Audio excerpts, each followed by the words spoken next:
Qui était béni la fois passée? Lève ta main. Ah, il y a trop de nouveaux. Je vais récapituler et puis on va continuer. Nous avons dit la fois passée, nous avons parlé de 3 combats. Le premier combat, c'est le combat de quitter. La Bible dit l'homme quittera son père et sa mère, s'attachera à sa femme. Le mariage commence lorsque la personne décide de quitter. Il faut quitter les habitudes qui ne sont pas compatibles au mariage. Il faut quitter les choses que tu as apprises à la maison, mais qui ne seront pas forcément applicables dans ta vie de mariage. Si tu t'es habitué à dormir jusqu'à 8h du matin, 9h du matin, lorsque tu es marié, tu ne peux pas te permettre ces luxes-là. Amen. Amen. Si tu es habitué à traîner avec les amis 22h, 23h dehors, lorsque tu es marié, tu ne peux plus faire ça. Tu dois quitter certaines choses pour que tu sois qualifié à être marié. Amen. Et la deuxième des choses, nous avons parlé de la famille. Tu ne peux pas seulement choisir la femme que tu veux, mais tu dois aussi choisir la famille que tu veux. Amen. Beaucoup de gens se focalisent sur le choix de la femme ou du mari, mais négligent le choix de la famille. Or, plus tard, nous comprenons que beaucoup de gens se sont retrouvés dans des problèmes dans leur mariage à cause de la famille. Tu ne dois pas seulement aimer la fille, mais tu dois aussi aimer sa famille. Tu ne dois pas seulement aimer l'homme, mais tu dois aussi aimer sa famille. Tu peux aimer l'homme, mais si tu n'aimes pas la famille, ne l'épouse pas. Ça fait mal, mais c'est la vérité. Parce que tu ne peux pas séparer cet homme ou cette femme de sa famille. Tu n'épouses pas Melchisedec. Amen. Amen. Tu n'épouses pas Melchisedec. Dans toute la Bible, il n'y a qu'un homme qui n'a pas de famille. Il n'a ni père, il n'a ni mère. Abiman Anzete.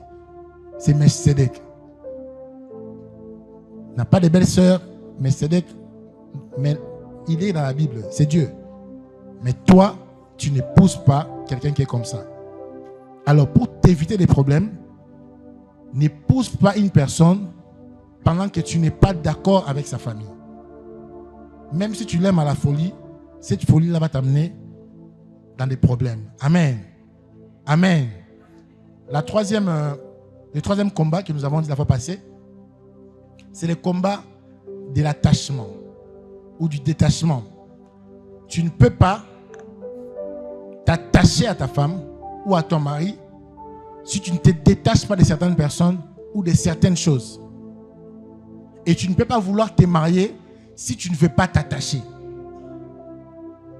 Tu n'es pas un avec ton père, tu n'es pas un avec ta mère, tu es un avec ta femme, tu es un avec ton mari. Amen.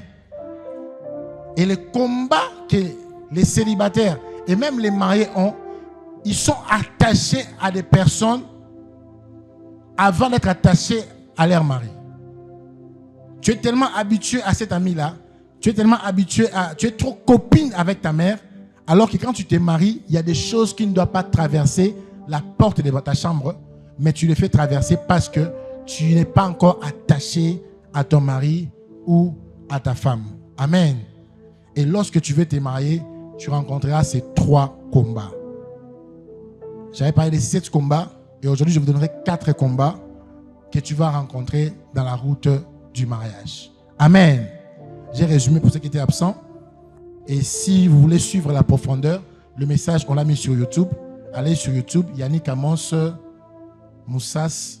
C'est ça, Jürgen? Yannick Amos Moussas, officiel. Yannick Amos Moussas, officiel. TV sur YouTube. Abonnez-vous. Le message se trouve là et vous aurez tout le temps de suivre. Amen.